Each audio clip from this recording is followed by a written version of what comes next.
Simmi joins us in studio. He knows more than you can imagine. Is President Barack Obama a Muslim? Because you know it's going to be a zoo. It was already a zoo. Did anything happen while I was gone?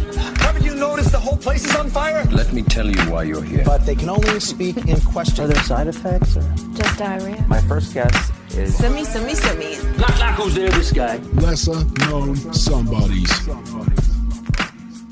Wow, Collins, you have done well for yourself. Is that a fake fireplace? Is that like just a wall heater? It works. Well, of course, you don't stay in Orange Grove anymore. Of course it works. I just need to change one of the thingies. I don't know what you call them. But yeah, it works. Don't worry, you're rich now. You don't need to know what they call them. You just keep them as they are. Wow. Get a poor person to do the research. Yeah, wow. Yeah, exactly. That's exactly it. Wow. You are guys, so before I might as well start the podcast. Welcome to Africa's 8th Best Podcast. Today I have with me a former roommate of mine and a current trumpet scholar, Robby Collins. How are you, Robby? I'm very well, thank you. We can tell. I mean, you've got a sleeper couch. You have a sleeper couch and you have a normal couch. Yes. When you want some normality, you could sleep here. I have slept on it many and times. Sit there. That's wild, bro. Congratulations. Thank you. I don't use it much nowadays because I actually haven't watched television in 6 months. Who hurt you? Or TV license problems? No, I don't. I'm so off television, bro. Like, you don't like television, bro? I just feel like it's the same information every day. I'm 33. I watch TV long enough to know that everything that's coming on television is something I've seen. Well, that's what my dad said. Can I tell you, when I told my dad, there's a new season of MasterChef, and he's like, I've seen them all. Yes. I was like, how did you see them? He's like, no, once you see one thing, he's like, I'm 70 now. I've seen every action movie. This is very true. I've seen there's nothing that surprises me. If I'm watching a murder movie, I know who the murderer is now. Yes. I know. That's the worst part when you get involved in writing stuff, like writing scripts, is when you watch a movie, you don't enjoy it like the normal person anymore. Yeah. Now you're just like, I see what they did. Yeah. So you don't really enjoy the thing. There's very few movies where I forget that I'm in this world. Yeah, I remember when my granny was alive, she used to watch Murder, She Wrote. Oh, I remember. But she became so good at it that like after the music would play in the beginning, she'd be like, that guy over there is the murderer. I was like, how did you know? It's like they always do the pan shot to the murderer in the begining. Murder, She Wrote was literally the story of a white woman being in people's business. Because I don't even think she was a real detective. No, she wasn't. She was just a forward white woman. She was nosy. She's the type of people that people are upset with today. You know? Like she's a Karen. She's a Karen. Should have been cancelled. Hard cancelled. You and I were speaking about cancel culture earlier on. What's your take on it? As Robby lights up a cigarette. I think cancel culture should be cancelled. In the beginning, it felt like we were moving forward. We started this like the Bible. In the beginning, I was like, okay, what's the word? And the word was? I think it's become a lazy way to deal with problems, where it's easier to just cancel a person and say, look, we don't want to have to deal with you. Yeah. So we're going to put you aside and then we carry on. But then I'm like, if these things that upset you really meant so much to you, wouldn't you make more of an effort to try and rehabilitate the person? Yeah, and I agree with you. I think, the situation. My sister Siham, super intelligent, right? Yeah. And Siham said that she hasn't found, like, society hasn't come to a point where there's like a mea culpa. What's the way back for these people that have done something wrong? And I think there's certain things that you can do that you can understand cancel culture. So if someone has, for me, and because it's a moral-based thing as well, like if someone has raped, murdered, committed a crime, some irrevocable act, then I'm just like, okay, cool, this person deserves to be cancelled. But if someone, like, I believe you can unlearn racism. Right. I spoke to Conrad Koch on an earlier podcast about like white privilege and stuff like that. Like you can start noticing those things and changing your behavior. Yes. So like you can't cancel someone necessarily that's like, I call my domestic a maid. Right. Then you're just like, I've cancelled this person. They don't understand their privilege. They're cancelled forever. Yes, this person has no compassion. This person's evil. He's like, learn, teach these people. Also, things are changing, bro. I remember when Eminem came out, I was in grade 6. Eminem's first 2 albums, which were crazy. I still credit them as the things that taught me to swear. Eminem used to say faggot on like every song. Yeah. And we thought it was cool to call each other faggots in Yeah. a derogatory way. Way, and not yeah. to gay people, Yeah. but just to friends. Yeah. And that was a cool thing. Anything you did Yeah. with it, it didn't even have to be homosexual. It was just Yeah. faggot. Yeah. And we'd laugh about Yeah. it. Yo, man, if you recorded break time, Yeah. you're canceling the whole school. Yeah. So I'm like, then you get older and you see where the meaning of it comes from. And also, Yeah. apart from the meaning, you see that it's a derogatory word that makes people feel very bad. Yeah. Then you go, okay, cool. I will never use that word Yeah. again. It's that simple. Yeah, because those things trigger people. But as soon as you realize and acknowledge that other person's trigger, then you're just like, okay, cool, then I've made a mistake. And they should allow you room to A, apologize, or B, become a better person. That's true. And not knowing Yeah. a thing shouldn't be a reason to cancel a person. Oh, yeah. I think it's fine not to know. Yeah. It's like I have a cousin who's transgender.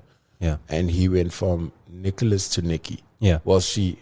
And, That's so weird. I also have a cousin that's they've been on testosterone and stuff now. Yeah. It's so wild because like for me it was an easy adjustment. Right. It was an easy adjustment. For other people it's not an easy adjustment. But that's also because of the backgrounds that you personally have. So like I know you as a person are much more open-minded compared to other people. You know? Right. And like that's why you can assess like something that you've done wrong and be like, okay, cool, let me make right on this thing. Other people don't. And there's another caveat to this thing. Because people be like, okay, Caviar, what a beautiful word. you're welcome. Oh, just wait till I drop. You remember Stuart Goldsmith? Yes. On his podcast, he used the word Osperos. Osperos, what does that mean? No, Orosporos. Orosporos. It's a snake that eats itself. Oh, Jesus. But he used it in a sentence. Oh, wow. I thought you were talking about a tennis player. So that's funny. So the thing is, like, you start going like, okay, cool, let me teach this person. But then you also get people in the cancel culture crew who are just like, yo, I don't want to teach you. Go learn it yourself. And like, oh my man, at least give me the coursework. Right. And that's my thing. So now I'm like another comedian, female comic. There was a transgender person at a gig, and then I referred to this person with the wrong pronoun, and then she got upset with me. Then I was like, yo, just tell me. Yeah, just tell me. Like, if you tell me, I promise you I won't do that again. Because there's a thing not knowing, and then there's knowing and refusing to change. Yes. Then I'm like, okay, have a problem with me. Yeah. Because my same cousin, he was getting bullied in school. Yeah. Back in Durban quite a bit. Like they threw him down a flight of stairs. It was hectic. And me being the older cousin, my aunts asked me to come and speak to him. Yeah. And I knew that he was gay. Sure, that's also a problem if you came to my door to give me life advice. I'd be like, are we sure we've made the right decision here? Are we 100%? He's technically unemployed. So I speak to my cousin, and I know he's gay, and he tells me, and I'm like, yeah, I've known, and it's cool. But my advice to him was, because of being in the theater at the time, and had just started comedy, I was like, yo, there's a whole world out there for you. Not as in going to theater, but like you through theater. That's where I naturally just got to know, meet more gay people at the time. Yeah. It's changed now, because then you get older and you go, oh, there's gay people everywhere. Yeah. It's not Well, that's exactly it. So, and that's fine. So, but there are those stereotypes you get to know, and then you're proven wrong. Then when he, I don't want to say took it to the next level, when he said he's transgender, that was me now I was learning. Yeah. Because now there's so many phrases that can offend a transgender person. So those things that I had to unlearn and all those things. Yeah. But the cool thing is, I know we're family, so you'll have more time for me. But I think you also have to have time for people if these are new things. Yeah. These are new things. Like, you know what I mean? Like going up to somebody and saying, hey, today I'm deciding to be, and you guys need to deal with it. Okay, cool. Yeah. But do you mind giving me a day or so? I'm amazed at hate. Yeah. Like there's been the whole discussion of hate, and I'm intrigued in how a person gets to that level. Give an example. So, once upon a time, Hitler played with toys. Yeah. You know what I'm saying? Like, once upon a time, Hitler had an imaginary truck or whatever. Yeah. And I know there's a whole lot of different stories about why Hitler hated Jews. Yeah. But that level to hate a person where you go, I hate you so much that your life doesn't matter. Yeah. I can hate a person you can go, fuck, I hate that dude, man. Yeah. And hope that him and his family are fine. Yeah. But just not be in their world. Yeah. Yeah, but I get what you're saying. The point of hate where you're going that I hate you so much, I need to get more powerful. And I'm not talking about like politics. I need to raise up and get more powerful. And so I can make you feel how much I hate you. yes, that shit for me. And everybody always, the thing is, if you keep thinking of hate in a political way, then you're not going to solve it because everything's up here. Yeah. So you go hate. So that's Trump. Yeah. Those are Hitler people, but those people are coming from somewhere. Yeah. You don't start there. Yeah. So I'm intrigued to see how people on my level operate. Yeah. So how do you deal with racism? I mean, I know I'm not saying that you have, but do you have like a process in your mind where you just like, if you're dealing with the racists, how are you approaching them? So, for example, 2 years ago when I was in Philadelphia doing a gig. Oh, God, they're showing off. God. 2 years ago when I was in Philadelphia, not the cream cheese, the real Philadelphia where they make the cheesesteaks. I was doing a gig. Okay, tell us about your open spot. Tell us. So I'm doing the show with Dan Frigoletto's.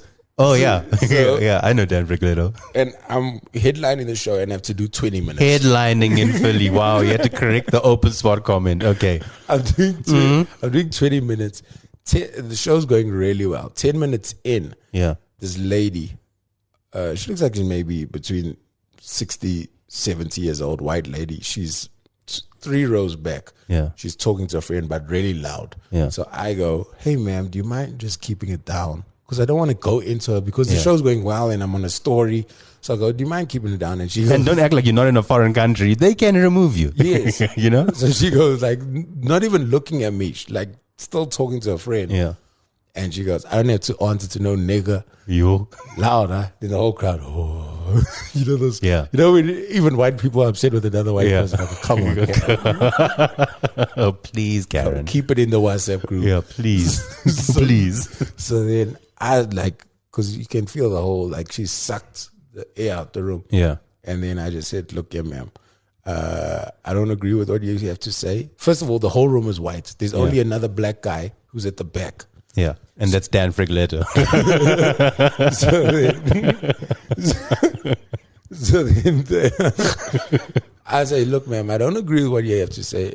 And I don't think a lot of other people agree with what you have to say. And I'm not gonna let your opinion of me mess up this show because I still have to do some time. So either remove yourself or just be quiet. And then the crowd clapped and I carried on. And then after the show, like people came up and they're happy with the show, but they're apologizing. Like people even in my DMs were saying, yo, sorry, we don't feel this way. Because also I'm a foreigner. International DMs, son. If I was you, I actually would have said, that word doesn't really affect me. It's if you use the K word. Yeah, you know? But here's the thing, right? Yeah. Growing up with the hip-hop culture, using the N-word. Because my grandmother's black. Yeah. Lots of my mom's family is black, but more on my dad's side. My dad's mother is a black woman. So I have black relatives, and I've been treated like I've had racist comments. Yeah. And I know that people have treated me differently because of my race. But it's never as low as a black person in South Africa being colored. But overseas, I'm just black. Yeah. And that word, I've never heard that word being used like that. Yeah. And that like sometimes I'll slip up and still say with the vitriol. When you hear the word, because sometimes you hear people say the word. It was just like, yo, you listed me. And that's the reason why white people are upset the way we say Karen now. They're just like, oh my gosh, I saw. How the fuck you upset with Karen? Yeah, I actually saw. Bro, I've got it on me. Jan sent it to me earlier on. Jan. Jan Bornman. Robby knows Jan very well. He bit him. So this white girl said on Twitter, she responded to a guy going, I don't appreciate the use of racial slurs. That's uncalled for. And this guy said, Karen is a racial slur. And she responded with, yeah, it's derogative towards white women of color. And he said, white women of color. Are we just making things up now? And she's like, we're one of the most marginalized groups of minorities. I have many tweets explaining it on my timeline. I won't waste my time educating you. So you see, the vitriol of Karen is getting to them. That's one march I can't get behind. Yeah. That march won't even get police. Not even a car guard's going to be at that march. That march is fucking horrible. So yeah, okay, cool. So you definitely have. So that's a way of dealing with it on stage. I'm actually talking about a way like off stage. Yeah. So now that's my thing. So using that same word, there was a guy at Lasante in Melville last year. Hey, Philadelphia to Melville, different things. Very Globe quickly. trotting. Humble. Humility. So this guy, white dude, was with his black friends. Just to pause quickly, economy class both ways. Yes. Okay, good. Okay. Yes. Humble. Yes, humble. Very humble. Very humble. Back still fucked. You thought the sleeper couch was leisure. No, so. No, it's therapeutic. So this white dude was with his black friends, and he goes, they're not far apart, but in the crowd, he tries to get their attention, and he goes, "Yo, my nigga." Whoa. So now Laz is with me, so we all turn around. We're just like, "This is some bullshit." Yeah. And then the black guy, but this is a proper jock black dude. Yeah. It's like 7 Gears. He highlights it like with more powers. Which is really a difficult thing to achieve because he already has a 6-pack. Yes. So I hate when Siv posts a picture with no shirts on. Oh, God. You just go, I'm going to sleep. Do you not have any t-shirts, Siv? Siv hates Windsor. Like, yeah, he hates it. He's like, what? I have to wear a jersey. What do you mean you don't have a jacket that's see-through? Yeah. So they can't see my collarbone now. Fuck this. Nah, he's mad fit. So this guy says the N-word, and then we get upset, like, yo, what the fuck, man? And then his black friend comes to like calm down everything, and his black friend's like, yo, I'm cool with it, man. And I was like, yo, that's not the problem. Like, the problem isn't that you cool with it. This word is a word that's offensive, and it's used to bring down people. However you are, that's something you need to correct. Yeah. Just because you cool with it doesn't make it correct. So so walking away from that was this white guy who we were like talking to, and you can't even really, now there's music, you can't even like can't engage with them. Yes, also you can't take out from your night in a club to try and change your white boy, you just said the N-word. But our reaction to it, and afterwards he came and apologized. Yeah. I was like, yo, that's just not cool. That's a very hurtful word, and gave him like a short version of the history of the word. And then he apologized and he bounced. But then at the same time, can't just blame that white guy. He's also, you're getting away with this shit. Like if you're in a space where you can say that word, where your black friend is defending you for saying that word, and he's not even understanding it. The white dude was more open to understanding the problem than the black guy was. Yeah. Like he didn't realize that, yo, this thing is wrong and it shouldn't be used. So I was just like, yo, you can tell a person, or people feel, a person who is with morals will feel bad for offending a person. And you rely on them registering that shit, taking some time out, and trying to make sure it never happens again. I can't be pissed off and now want to fight the guy. It's like, no, man, the guy was genuinely shook that he just said a horrible word, because in his world, he's treated fine by it. Yeah. No, I agree with you. So he's just like, okay, cool. Hopefully he realizes that he can't do the thing. Yeah. So now to get away from this very deep discussion that we've had. Yeah, wow. Sure. Wow, you make things so intense. I want to try a new feature on the show. You want me to juggle now? No, not at all. So since lockdown started, right? Yes. I joined a lot of community groups on Facebook. Yeah. Because I wanted to see what people are saying, and by people I actually mean white people. Right. I want to know what their big problems are. So I want you to act as a person who is on these groups, and you've just seen whatever I'm about to read to you, right? Okay. And I want you to act like you had time to leave a comment. Right. Okay. First one. Is it possible to replace the tarpaulin on a trampoline? Does anyone specialize in it? Photo of a trampoline with a broken trampoline part. Am I white commenting? You can be whatever you want to be. Okay. I'd literally comment on that. Yo, black people are dying. Not far off from the first comments. Next one. Hi all. I'm sending you a message to be careful, as I just got mugged in Melville on Rustenburg Road close to Bamboo Center on Sunday at around 10 a.m. The guy was dressed in black and black red shorts and sport shoes. He looked like he had a security shirt. He passed us, checked my belongings, then turned back and got a knife out of his hand. We handed him our valuables. So please be careful when walking in. Oh, shit. I've been robbed 5 times. Keep up, bitch. Yeah, you have been robbed a lot. My God, if there's a person that's addicted to being robbed, it's you.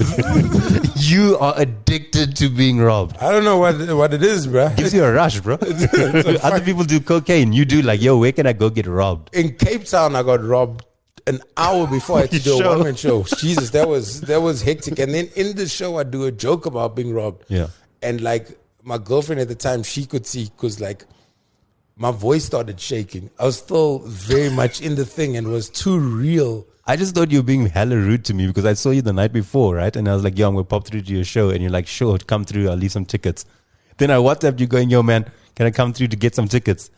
And then I was like, this fucking asshole. Oh, that phone was somewhere on Lion's Head. No, bro, I just know you as a person, you get robbed everywhere you go. Everything, like, you know, Robby's face now is actually not his real face. Like, his mother must look at him and go, this is not my child anymore. Yeah, but the scar of mine is healing. Yeah, but it looks lekker though. It looks like, because it looks like you're the colored version of Joker.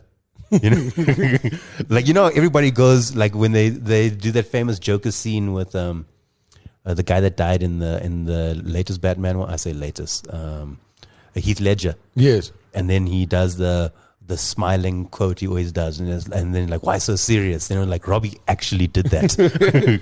But I've been, you know, the crazy thing is, I don't want to take this deep, but like lockdown's been wild for me. Yeah, going through a breakup, and then also I think things like being robbed and stabbed in the face or shit, things I never dealt with. For the longer, I've been doing comedy for 12 years now, and the longest time I've dealt with painful things on stage. Yeah, and I always felt like I was fine with things because I'd make humor of it, and then from that you feel good because other people relate to it. Laughter makes you feel good. Everyone's laughing, and then you go away, and then you don't realize that there's shit that sticks with you. Yeah, and like I found during this lockdown, I was missing the stage. Then and then there's a breakup. Yeah, and tell me more about the breakup. This is the 3rd time you've mentioned it. Are you okay? No, do you need help? No, now I'm okay. Now I'm okay, but it wasn't a nice breakup, but it happened, and there's nothing. What makes breakups not nice? You know, the hard part is that you fall into a pattern with another human being. Yeah. And the thing is enjoying yourself again. But the other thing is, me as a person, I from 2016, I started hitting the stage a lot. And which was cool. But then like 2018, like I get stabbed in the face, shit starts happening, and I started getting really depressed. Started drinking too much. And the stage was a relief. But I also realized the stage I was using it not to deal with shit. So going to the comedy club and performing and having fun, where I'm like, even if it's to 4 people, where you go, no, I could have been at home reading a book and just doing some shit. And I realized in a lot of performances, I was running away from shit. And that's the hectic thing. And then you drink, and it's excessive drinking, and there was literally me not wanting to deal with bullshit that had come. And the thing with comedy is, okay, so I get stabbed in the face. 2 months later, I'm opening for Dave Chappelle. Oh, let's forget about stabbed in the face. Yeah. So then there's a peak, and you forget about all the pain you went through. And then it's Christmas. Then it's this. Then and dude, I'd be on stage every fucking night. But now looking back at it, there are so many performances that I shouldn't have been on stage for, where I shouldn't have even gone out that night, but I went out because I just didn't want to be at home alone. And I think now I feel like I'm getting stronger, like I've started meditating, talking to therapists, like working out. And so lockdown's been a hectic thing, but also a very good thing for me. Yeah, because you've learned to deal with yourself. Deal with myself, but also deal with a lot of problems, and learning to just sit still. That's something that I was struggling to do. I couldn't, if I couldn't get on stage and call up somebody, yo, let's go for drinks. Well, it's very weird because I had a conversation with our friend Ryan Hardeth, very good podcast as well. And one of the things that he said, he's like, the thing that I enjoy about Robby these days is he's much more stoic. Stoic? Stoic is like resolute, like someone that you're much more still. Like, you know how the way you said, like, Right. you're not moving around all the time, and you kind of have principles and you sit and you follow that. You're very disciplined. Yeah. And you can tell. Yeah, dude, in the past 2 months, it's been hectic where you don't know what to do. And then it's just like there's distractions. So being out in the comedy club, it's fun. And then you out until 3 a.m. Yeah. And I don't think alcohol is a problem. I think alcohol in the wrong hands is a problem. Yeah. I've been a very happy drunk. Yeah. I think I am a happy drunk. Yeah. But the problem is drinking to a point where you can only have fun. Can I tell you what your problem actually is? What? Let me work it out for you. You know, when we used to stay together, what time would I go home? I go home early. Remember, we used to go to the same clubs. Yes. I go home early. You even booked the taxi for me. I'm back there, latest 12 midnight. Hi. Can I tell you why? Years ago, when I was 17, my father told me something. He's like, boy, you know, outside there, between 12 and 3. I was like, yeah. In the day? He's like, no, in the early hours of the morning. I said, yeah. He's like, there's nothing out for you there at that time. He's like, there's no one there. There's nothing nice happening. I hear you. I agree with you, but I agree with you. Do you see any scars on my face? No, that first of all was at 10:30. Oh, jeez. At night. So this is my thing. So when you chasing a thing and chasing and not chasing, running away from a thing, you know there isn't any good out there. Yeah. But for you to be in that world, so now you need to be intoxicated. Yeah. So after the comedy club, when it should be going up, okay, let me drink. Let me have another drink. Don't want to go. So I'm very good friends with a lot of bar staff. Yeah. The funniest story I heard of you recently is that Andicho story you did on your Instagram live. Where you got beaten up by a guy. I didn't get beaten up. You got beaten up by okay. You can defend yourself It was after. a fair fight for the first 3 rounds. and then you're just like, yeah, me and the guy were friends now. And then I'm very adamant on this thing is that this guy, you say, oh, his name is Lebo. Yes. I was like, you call him Mr. Lebo. That guy sees you on television. You know, when he sees an Instagram sponsored post like Savannah, Instagram sponsored like, oh, tonight, Robby Collins. He takes a screenshot and he sends it to a WhatsApp group because I fucked this guy up. I fucked this guy up. And people go like, you fucked Robby Collins up. It's like, oh, you know him. Yeah, I fucked him up in an Andicho over a margarita. So this is my thing. So like I haven't had any alcohol, and I'll only touch alcohol again when I feel like I'm strong enough. In the sense where I am not running away from it. So now I'm enjoying it because I have enjoyed alcohol. In that, but I think in the last 2 years, end of 2018 and 2019, definitely, where it was used to escape a lot of pain that I wasn't dealing with. And I think having a party and being out late with your loved ones and friends it's fine, that you know is fine. So you invited me to a party on New Year's with you and your ex. Yes. And it was actually I remember when I was driving back, because I left it to go see Woman. And if there's one thing you guys must know about me, I'll leave anything for Woman. I'll smoke bomb out of that place. You never smell me.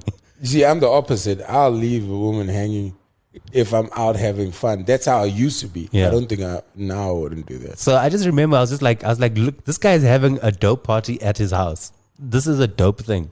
I was like, it's not out of the place. It's not at a Great Dane. It's not at a kitchen. It's at a. This guy is grown. He is mature now, and he provided party snacks. Yes, I get you. And there was a change starting to change. But then, so put it this way: I was meant to be like in LA. So at the beginning of lockdown, I started drinking hard. I was meant to be in LA doing a big festival. Like the lockdown slowed me down, bruh. I wouldn't have slowed down. I promise you, because like I'm saying, you don't. What big festival were you gonna do? Netflix. Showing off. So that big Netflix concert. Yeah, you know, Ryan and I were gonna go for that thing, bro. That thing looked dope. That thing was fire, bruh. So I wouldn't have slowed down if it wasn't for lockdown. In the sense that things were getting better, but then with success, you don't have time to stop and look at yourself and go, where am I at? Who are my friends? Who are people that I actually want to be around? Because now you just know a bunch of people, and knowing a bunch of people can the lines get blurred with, oh, this is my friend or an acquaintance. where I'm comfortable enough to go to any club by myself and I'll have fun, which is cool. But then you also go, nah, that's actually not cool. Yeah, you want to spend it with people that you know. Yeah, so that's been a big thing, and I think it's just been. My mom always says that she always says because I started praying a lot. Then she's like, getting on your knees and praying isn't really the difference. Here's the thing: the difference between prayer doesn't change the mind of God; it changes you. So many people like go through shit, and then all of a sudden they start praying. They're in church every Sunday, or wherever, or mosque. Then you go, the thing isn't. The idea, the mind of your God, whoever it is, hasn't changed. You're changing. But then at the same time, your prayers, you almost pray the wrong things because you only start getting really religious when when shit happens and it becomes serious. So my mom's new thing, and the thing I've been doing now is in meditating every morning and night, is just sitting still. Just sitting still. And what do you think about when you sit still? So it's just like one of my prayers is like to make me wise enough to see the signs God is showing me. Because if you believe in these things, then God already has your whole life planned out. So you just need to be woke to what He wants for you, or what she wants for you. So, Oh wow! I don't want to get canceled on a podcast. Well, I don't think that's the part of where you get canceled. I was like, we're canceling him because he called God as she. So that's a big thing for me. It's just being able to sit still and just like now I can sit without going. I don't have to be on social media for. That's not the first thing I do when I wake up, or the last thing I do before I sleep. And I feel it's the first time since I think I was 20 that I feel this clear-headed. Wow, so stoic. Like generally, and there's still so much more work to do, but I genuinely feel like I have some answers to this shit. So is it nice touring the world doing comedy, Robby Collins?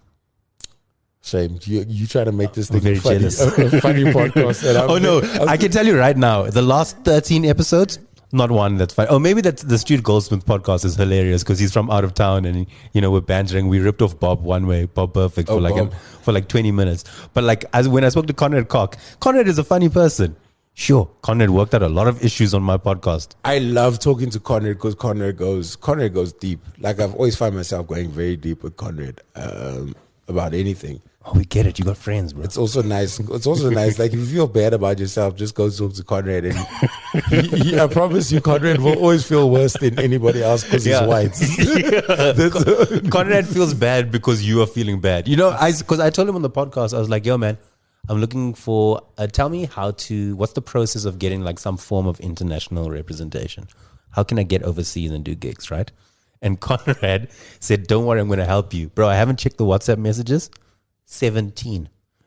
Jesus. He's taken my problem and he's made it his.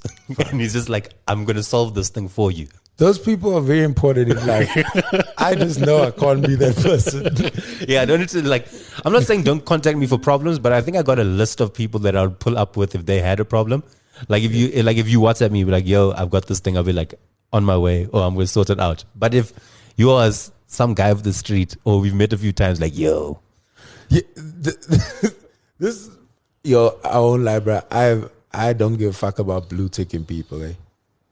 Respect. And I don't, and it's not, yo, man, we be cool. Because sometimes people, and then it will pop up on my phone, and then the next messages, because I have ignored them for I don't know how long. Yo, we cool. Then I'm like, we cool, bro. But right now, I just don't want to address. I don't want to talk right now. I don't want to talk. And I think that's fair.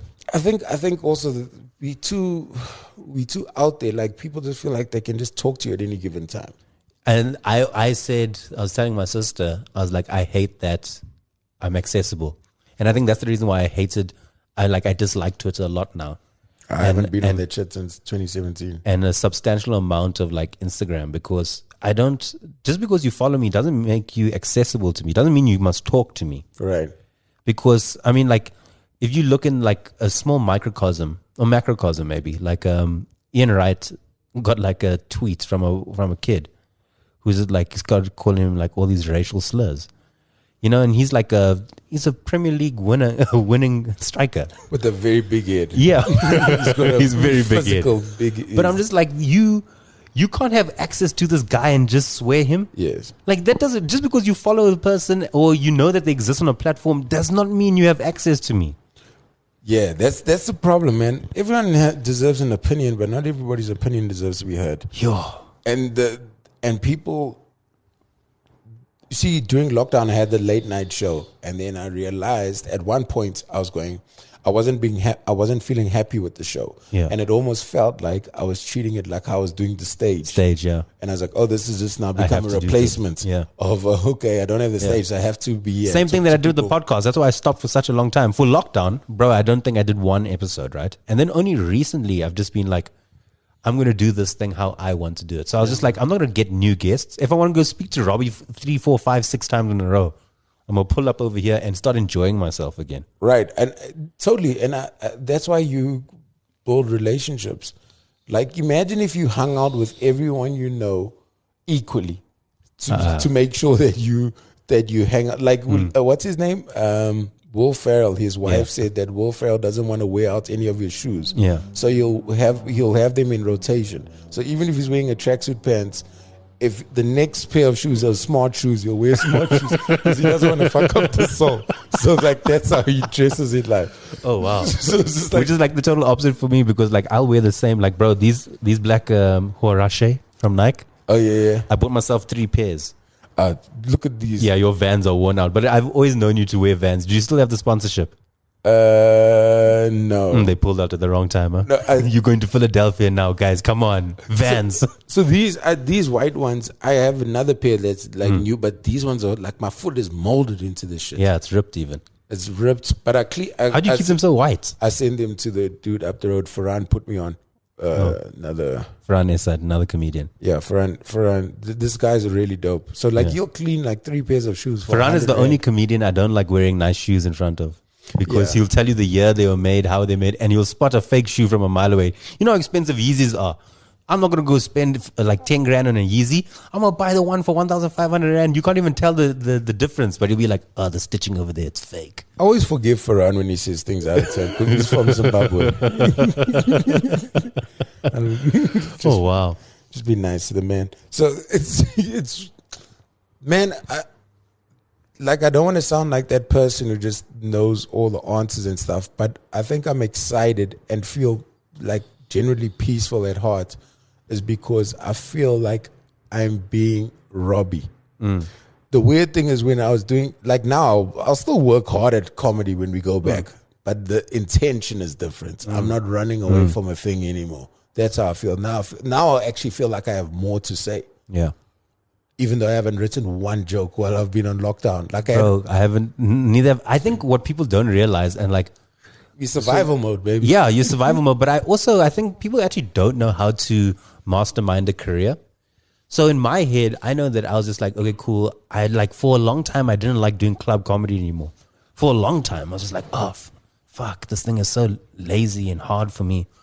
Like, I was also one of those comedians that I worry about everything else but the comedy. Like, oh, the microphone sounds shit. The sound is shit. Right. There's not enough audience. And like that stuff would put me in a grumpy mood. And like I'm already known for being a grumpy person.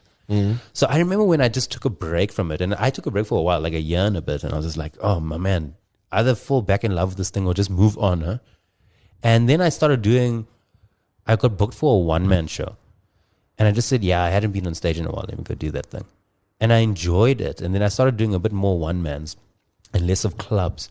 And the only reason why I enjoyed it, and I'm not saying that club comedy is inferior to stage, to like a one-man. I'm just saying that I wasn't in love with it for a long time. And the thing that I started to realize when I was doing one-man shows is that, my man, we're starting to find this thing fun again. So like you've taken this lockdown period and you're like, yo, I no longer want to do this thing this way.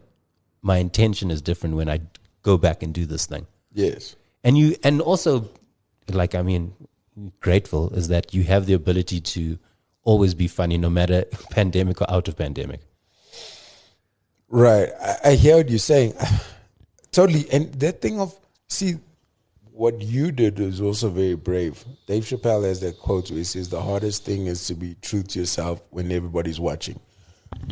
where like Dave walking away from 50 million Yeah. was seen as Just by the way, guys, Robby calls Dave Chappelle Dave because that's literally the name he saved him on his phone. I mean, the most important person I have on my cell phone right now are saved as Ice Mom and Ice Dad. And the I stands for in case of emergency. I always just thought I was just being frosty with my parents. But Ice Dave is on. That'll be wild though if he was your emergency contact, eh? Because you'd never answer. That'd be fucking dope, bro. Like How confusing it is. Dave on his farm and he gets a call from Helen Joseph. we got Mr. Collins here. You're his emergency contact. He's in Ward 5. Yeah, and I'm in America. I just imagine Dave going, wish him well.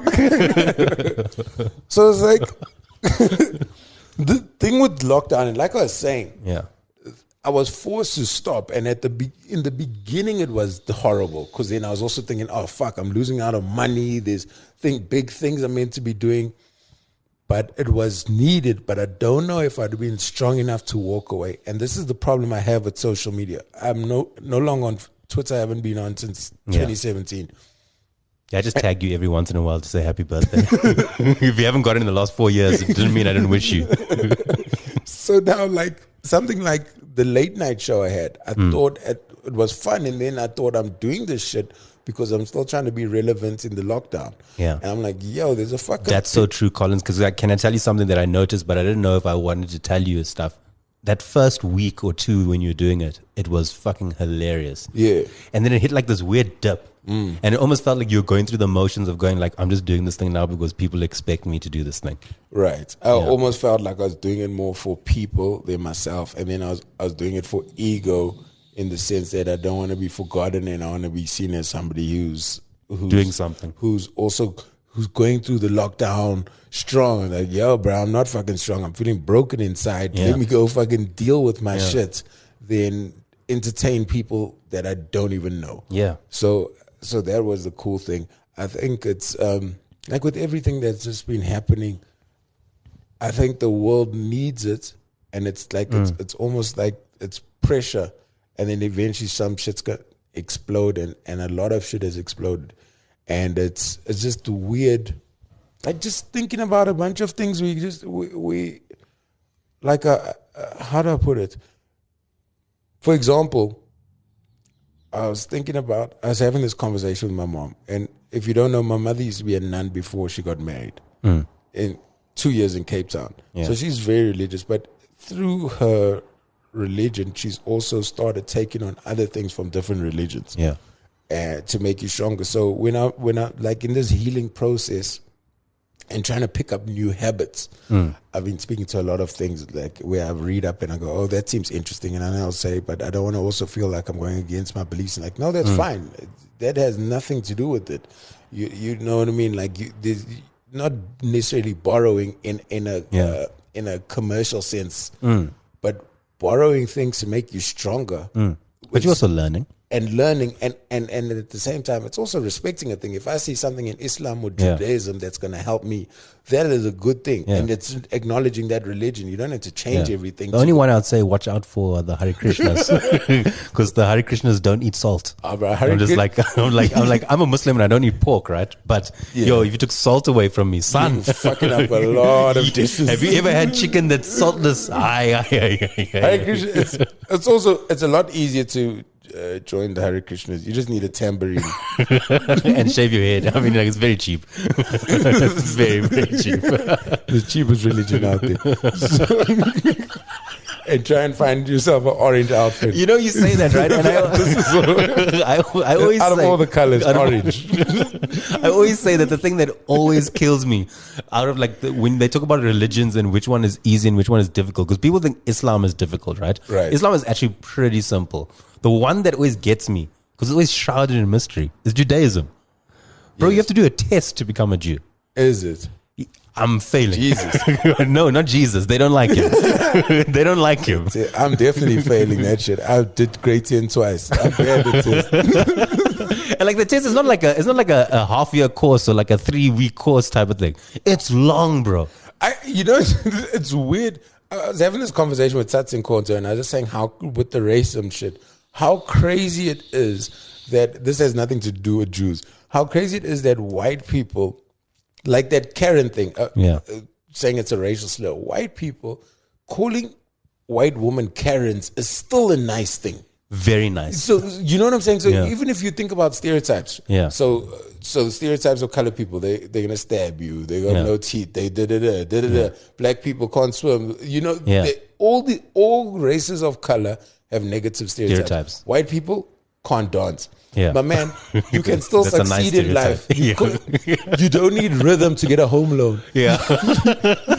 You know what I'm saying? It's like white people. That is not it. Our stereotypes affect us in the workplace. Yeah. These stereotypes are fine. So even your Muslim people got the stereotype in certain places, terrorists, and then you go, yo, Muslim people aren't terrorists. A couple of bad people who happen to be Muslim are terrorists. Yeah. Meantime, the Christianity is the official sponsor of the KKK. Like, how the fuck are we just skipping this thing? We're going past it. Wow. I like doing this thing, and that's what I miss. Where just going on stage and having two thoughts, and just finding everything in front of the audience. That for me is the most exciting shit. It's like, it's nice when you got a polished set and you just come in and you knock it out. Oh, I hadn't seen you, because I hadn't done club comedy in a while. I hadn't seen you in ages, and I went to go watch your one man that's now on Showmax. Yeah. And I thought it was one of the funniest sets I'd watched in such a long time. I had so much fun that night. I remember I left after 35 minutes because woman. But you must know I'm constant. I'm consistent. I'm not fucking you after my show. Yeah, exactly. At best, you're going to buy a couple of rounds of drinks, but nah, come on. There's cuddles waiting for me somewhere. And I was just like, it was such a complete, lovely set. I enjoyed everything. I remember sitting at the back. I remember because I watched the show now and I can hear myself laughing because I'm just like, that was such a good gag. Thank you. But that show was very personal. Even the name Iyeza. The whole name comes, it's closer for healing and medicine. And that's where I was feeling. Oh shit, I just thought it was the name of a taxi rank, to be honest. Yes, so I need to unlearn. That's when I did the trip to Robben Island. The political prisoner was doing the tour. He spotted me out, and then we spoke afterwards, and he told me the word Iyeza, and how that was the fun time that prisoners had. And they called, like, when we call it Guaring, they called it Iyeza. So I was like, that's it. But the problem was, and now going back to where I am now, those hectic things I speak about on stage, like getting stabbed and all these heavy things, those are things I was telling the audience before I was telling a therapist. So I'm like, I was healing through laughter, but laughter works until the claps end. And then you got to deal with this shit. There's no conclusion to your thing. No conclusion at all, bro. So now I'm actually dealing with shit. So now, like, I'm interested to see what kind of act I'm going to be. And going back to that, like, comics will come up to me and they'll go, man, that's so dope. I wish I could do that thing. Then I go, and even the way they speak about other comics, like Gola will come in and then they go, damn, I want to be like Lloyd. Then I was like, in my head, you're not going to be like Lloyd. You're not going to be like Chappelle. You're not going to be like a bunch of people. Reason being, you watching them, you don't realize that Dave and them are reading. They read a bunch of different shit. They're not watching comedy. Like if your only thing you're doing is watching stand up and then you come home and watch stand up specials. You don't have anything to talk about. You're not expanding your mind. Your mind is, you're stuck and you're just trying to do what you're seeing. No, you're 100% right on that one. And I think that where a lot of I say younger guys, but a lot of comedians, if you want to take the step to the next level, is reading a lot, of course, but don't, like, when I watch Lawyer, when I watch you, I don't go like, oh, I wish I could do a joke like that. I go like, that person's so unique. Like, you can't copy Robby. It's impossible to copy you. It's impossible to copy Loy, right? Yes. So I always base a comedian not on the laughter he gets. I base him on the uniqueness he has, right? Because you'll find so many people that are the same. And they can get massive laughs. Bro, our comedy system is full with people like this, and it's not impossible. But I'm saying, like, if you look at someone, you go, that guy's unique. Right. That's what I look for personally. Yeah, man. And I get the new acts where there's a lot of imitation in the beginning. I understand that. But then I also... we were there. We were there. Everybody imitated what they thought they knew comedy to be at the time. But then you can see ones who are literally not moving anyway. And you can feel it on stage because it just feels like they working towards the punchline. That's it. And if your goal on being on stage is the punchline, you're not going to be memorable. Yeah. Because you're right, 100%. the punchline needs to land in what you're saying. Yeah. No, you're 100% right. You need a the punchline needs to feel like you're stumbling upon this while I'm touching on things that are close to me. Yeah. You know what I mean? So you're right. It's all these things where I'm just like, so many people, I'm just like, you don't even understand the thing you're doing yet. Yeah. You're just doing it. You're going through the motions. And put it this way, if you, Cristiano Ronaldo, Messi, they don't practice a bicycle kick. Yeah. They practice normal passing and doing that and just enjoying the thing. But they're always there. So the way I see the stage is like a soccer field. If I'm always on the field, my body will automatically know how to position itself. Yeah. So that's how my comedy will be. Yeah. So I will know how to take the subject that I just thought of today and make it funny because I can feel when the crowd needs this. The crowd is your director. We're not like a theater play that has a director. The crowd is telling you, if you want us to keep listening, you need to hit us with something here. So the punchlines need to be used in order to carry on talking, not the other way around. Now people talk to get to the punchline. Yeah. And then you hear the punchline and you're like, what the fuck am I doing here? I blame a lot of comedians for me drinking. Yes, Mr. Lebo. You know who you are. We've come to my favorite part of the show where, I mean, you've already done it, but I guess I always have to say it. It's you get to ask me any question. Whatever's on your mind on any topic. Jesus, you sound like a fucking depressed girlfriend. Oh, sorry. Wow. Have you experienced a lot of those? This is the way you oh, sorry. You question.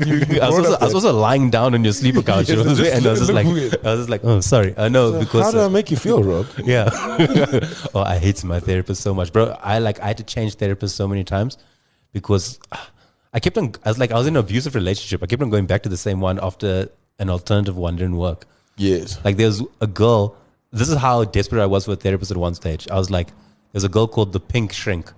Now, gimmicks should only happen in music. Jack Barrow, the Unfoot, should never happen with your mental health. Right. But I went to Pink Shrink once and left. I went back to my normal guy. But that guy I think he does it on purpose to irritate me. It's like, he'll be like, how does Simmi feel today? Then I tell him, he's like, is that Simmi the comedian or Simmi? Oh, Jesus. Oh, bro, it's not that deep. I was like, it's like comedian Simmi is the same guy 24 hours. It's like, is it? And how does that make you feel? Fine. Is everybody laughing all the time? No, my dog. 97% of this thing is failure. Yes. It's like, you think I wake up every morning, every gag lands. The audience is not my mother. Yes. Totally. Okay, yes. So what kind of question? Oh, it can be anything, bro. You've been deep this whole thing. It can be deep, it can be funny, it can be ambivalent, it can be irreverent. Sorry, have I been too deep on this shit? Oh no, bro. Can I tell you one thing? Yes. I've enjoyed this podcast so much that I'm willing to do a podcast with you at least once a month just to find out how you are because I've enjoyed it. I think you know what it is. I think it's very important when you get this persona of I must be a comedian. And I've had long conversations with Trevor about this, about his depression. And Trevor Manuel or Trevor no, just checking. And just the thing of where, and I think a lot of comics like the big ones who don't have social media is because they're so out there that they need to have something to themselves. So we get caught up in this trap of every time you see me, you hear me on radio, whatever, I need to be funny. Yeah. And the funny thing, you go, fuck, man, I'm not this person. Yeah. I am a funny person, but I'm not all of you all deserve this. Yeah, this. Yeah. It's a different thing when you buy a ticket and I'm on stage. So it's this thing of just going, no, but this is where I'm at right now. So let me be here. Yeah. You know, I used to make fun of him all the time. Riyad Musa has his cousin, right? His name is Nazir. Yes, I've met him once. Nazir is bona fide crazy. And I'll say that on a podcast easily. I've got too many stories. Like Forrest Gump crazy or? Maverick crazy. Oh, Maverick crazy. The things he says, you go like, this person is crazy. And then like years go by and you're like, oh, this person he's ahead of his time. So years ago at Jimmy Killer Prawns, he once said, how do you switch it off? and I was hosting the show, and Riyad had dropped him off to do like a 5 minutes or something like that. And I said, say that again. He's like, how do you switch it off?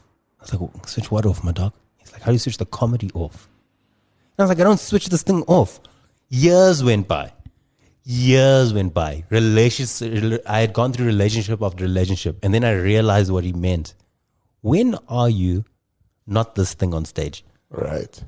And he made sense. Because I'm just like, when I'm chilling with you now, I've had a great hour conversation with you, right?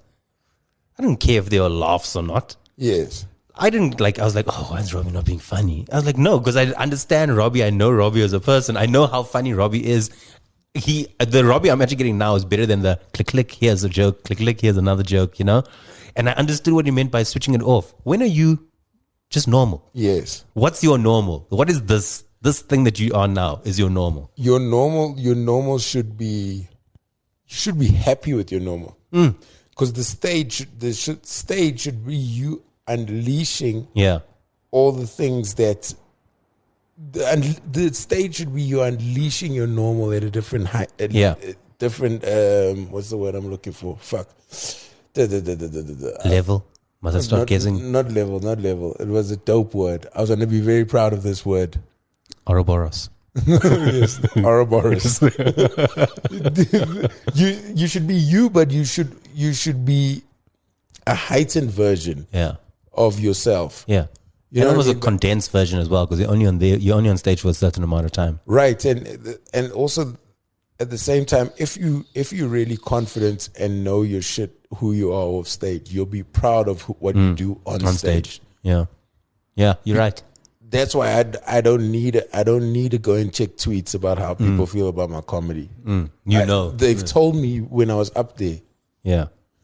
The laughter tells you, and I think. I don't know who I was speaking to about it, because I don't know, it could have been a newspaper or a radio station. They asked like what I do before a show, especially if it's a one man. And I said it's the easiest thing for me, because you must understand there's so many hours in a day. On stage, I may be there for an hour and a half. Right. So I don't build up this energy going, oh, I'm going to be on stage tonight. I live my day like a normal day. I remember when I was doing theater on the square, and I was just like, there's a PlayStation backstage. Right. And then I went for dinner one day, and I told the theater manager, I was like, yo, call me when the opening act is on so I can pay for the bill and come down. I went to go eat. I still told the person, like, hey, I'm performing right over here. So if I have to rush, just keep the bill, I'll pay afterwards. They're like, yeah, cool. I left, what's that, the lovely Muslim place that sells steaks there? I can't remember what it's called now. But I basically walked from there. I walked to the backstage of the theater. And I just heard, please welcome on stage, Simmi. I walked on and I spoke an hour and a half. And then I literally left and said, guys, I have to go pay a bill. Because my day has involved many things. This is one of them. Yes. And then like you leave, and like, I think that's how normal comedy is for me, at least. Right. Like it's a thing I love to do, but it's a thing in my day that I do. It's part of me. I hear you. Now back to my favorite part of the show. You get to ask me any question about anything. At any time, any place. Yeah, I wanted it to be a deep question. Okay. But that's not going to be the question. Oh, you can ask. I mean, I'll give you more than one question if you want. I mean, if you want a deep one and a trivial one. What is the thing? Yeah. For me, music. I'm very big into music, especially a lot of jazz. That feels like my biggest inspirational downtime. What is your... When thinking comedy, right? Apart from writing the joke or thinking up the joke, what is that thing that you use to? I won't even use. It's not an inspiration, but what is that thing that you use to make you feel good, really, about yourself and the work you're doing? Yeah, woodwork. That's what I do. Yeah, I used to do it when I was in Durban. Like a lot, like on the weekends. Like I'd learn with my dad and stuff. And then, of course, I moved to Joburg, so I didn't have like a workbench and stuff like that.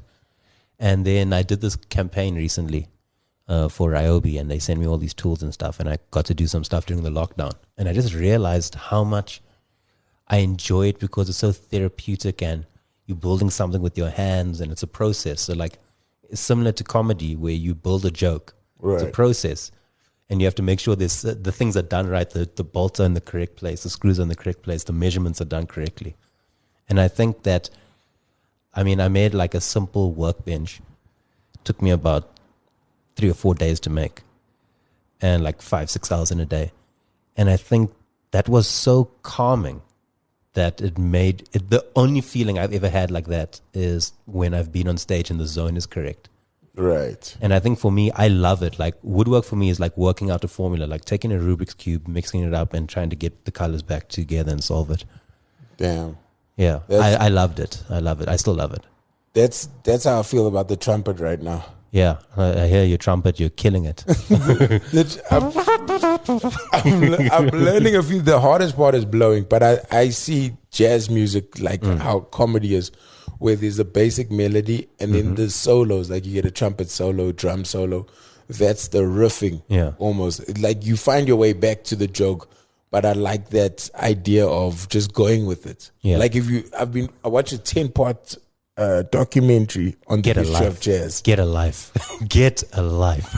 I'm joking. Dude, like Miles Davis and John Coltrane, who are phenomenal. Yeah. Like those guys literally went into the studio and all these classic albums, and they just said, yo, follow my lead.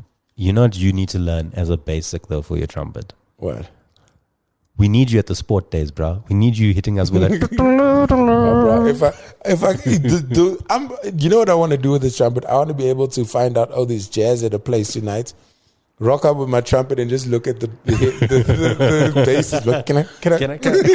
And just jam and then bounce. No, bro, I think when I saw you picking up the trumpet, I was like, this guy's going to destroy this thing. This thing is going to be so cool. Plus, I started to think about, you know how like other comedians bring like guitars on stage? Yeah. Yo, do you know how funny?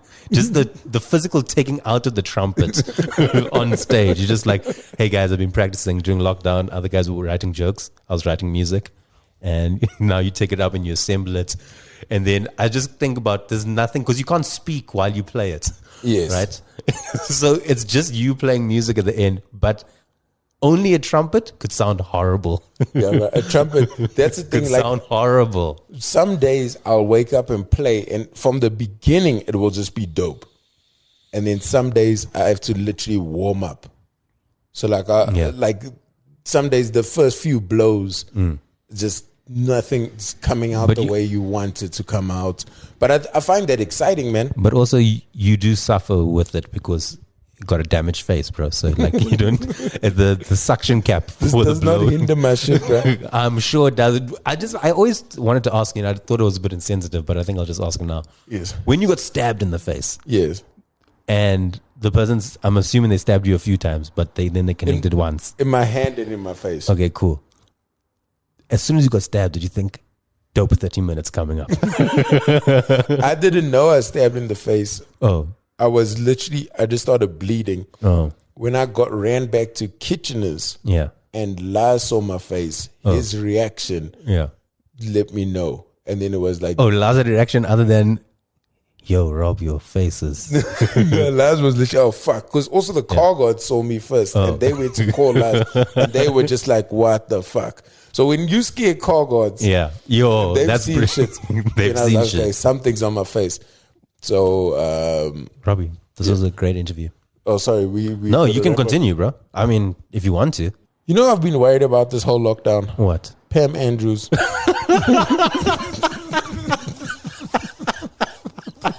From backstage. Pam Andrews. I actually acted with her in Rhythm City. Pam why are you worried about Pam? I don't know why. That lady's been on my mind, and not even like a romantic way. I'm just like, where's Pam? I hope she's got a mask. Oh, Pam Andrews, wow. She was awesome. I did scenes with her on Rhythm City, and she wouldn't say anything. She actually would have a child on set with her. Pam Andrews, wow, what a throwback. I've gotten to this point where I actually don't care who I speak about. like somebody asked a couple weeks ago, they asked me, did you see what AK said about Casper? I know both of them. I'm like, I don't give a fuck about what AK said. The world is going through the craziest shit. Why do we give a fuck about what AK feels about Casper? That's the worst question. What do you think's gonna happen? Okay, again, Casper. Yo, bro, I don't know. I might have corona. I'm dying.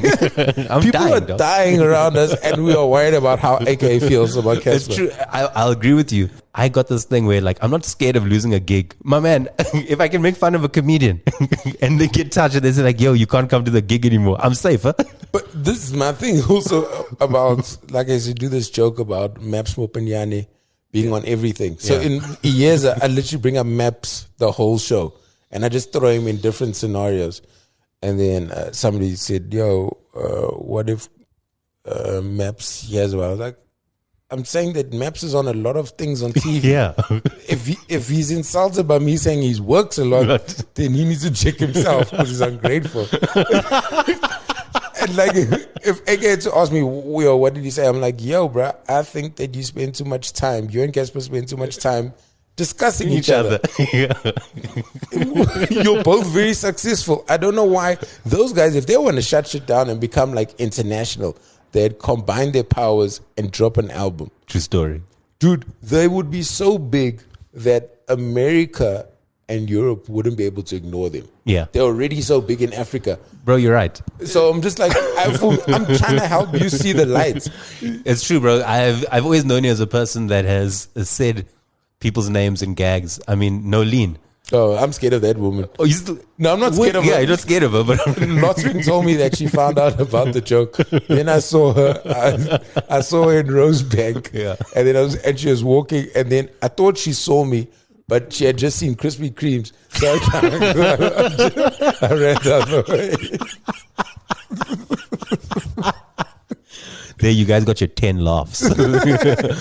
No, but you salty listeners. I've had a great time with you. Thank you. Thank you, Simmi. Say what you want. Would you like me to play you out with some trumpets? Yes. Come play your trumpet. Come play your trumpet. He's been dying to play this trumpet. He's smiling on his face. He knows he wants to ruin something good. Wow. Oh, that's horrible. I can't hear. You can hear. You can't hear in your headphones. So, no, I can't blow properly.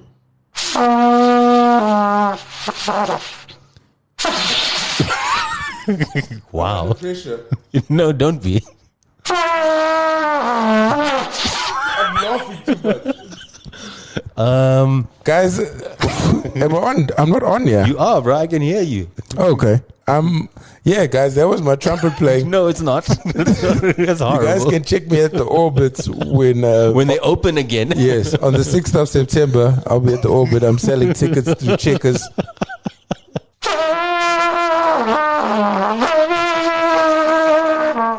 Jesus, this sounds like fucking Zakumi's behind me.